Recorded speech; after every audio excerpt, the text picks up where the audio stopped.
Alright, come change, and we understand there's a lot of stuff happening around the NBA, especially around the off season. ESPN has reportedly let a lot of people go around the off season after the NBA Finals.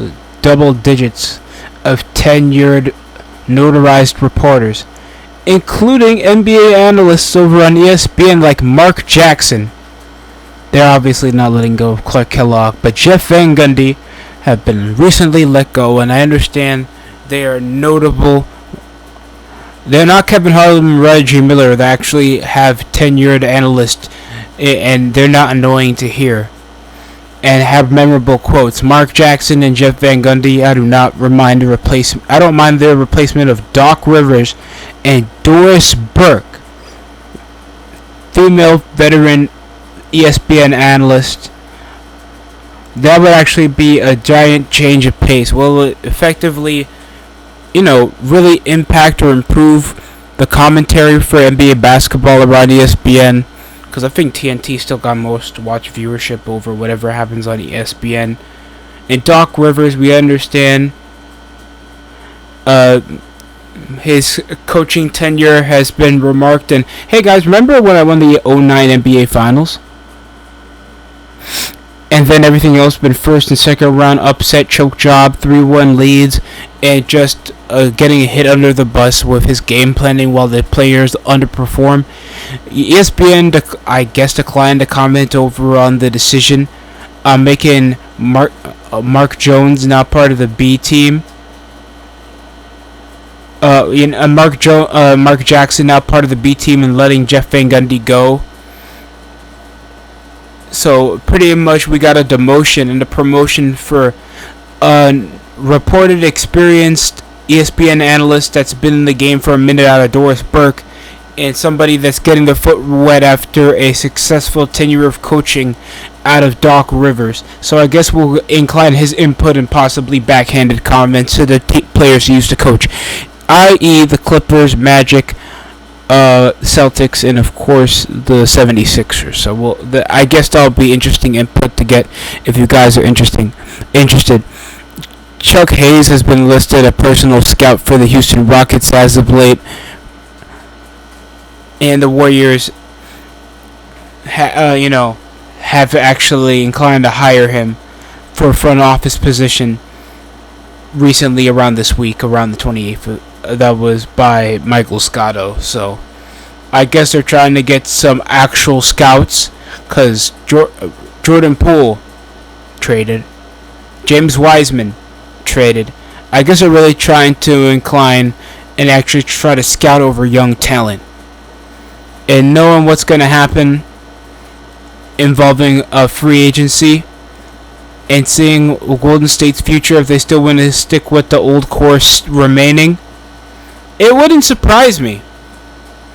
Even though Klay Thompson's up there in age, it was Draymond Green that extensified his contract, and I understand he wanted the bag. But oh man, I'm doubtful over the Warriors' front office decisions. As much as people want to give them credit, they really haven't lucked out in front office decisions since the 2010s. Late 2010s to at least early 2020s have been not in their strong suit when it comes to picking up good depth. Existential future talent, unless you want to get Kevon Looney, but Kevon Looney's a veteran.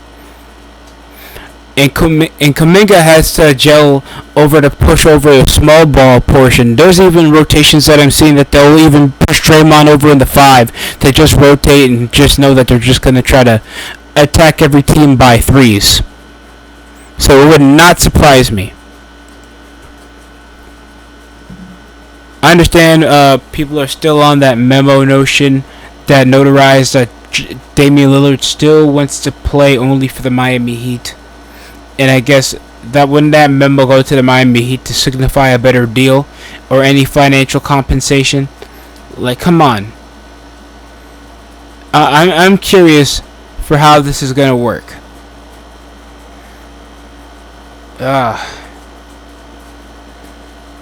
So, FIBA World Cup for NBA basketball will happen soon.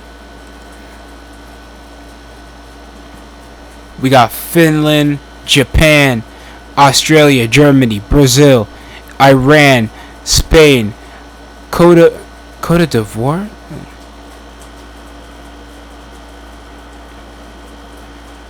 Lebanon, France, Canada, Latvia. Of course, we know who's in Latvia.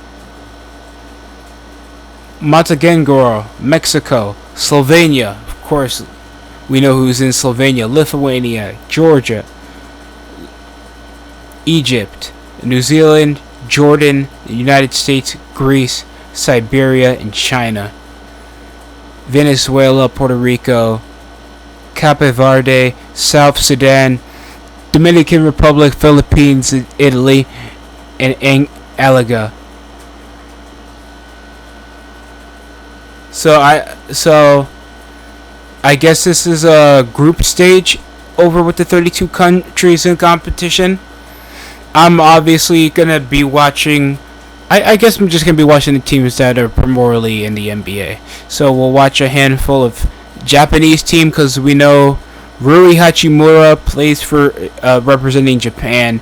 United States, obviously, we got Latvia for Luka Doncic, and France, and Canada, of course, for Jamal Murray. I bet Jamal Murray will be pretty fun for that team. We also have Lou Dort for the Oklahoma City Thunder, Dylan Brooks, Oshawai Brissett from the Celtics, R.J. Barrett from the New York Knicks, Nick Alexander Walker from the Timberwolves, Corey Joseph, Jamal Murray from the Championship Nuggets, and Dwight Powell from the Mavericks.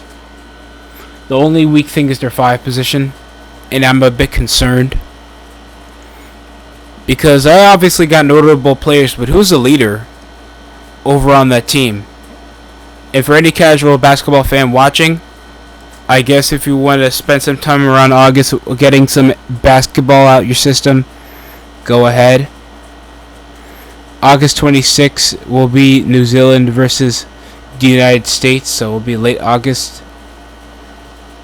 We got Polo Banchero, Mikal Bridges, Jalen Brunson, Anthony Edwards, Tyrese Halliburton, Josh Hart, Brandon Ingram, Jaren Jackson Jr. So at least we got notable defensive players. A good offensive leader out of Jalen Brunson. Also a great ball handling stretch forward like Tyrese Halliburton. Some good playmakers, Bobby Portis, Austin Reeves. Obviously, people are going to be excited to just watch Austin Reeves play, especially if you're a Lakers fan.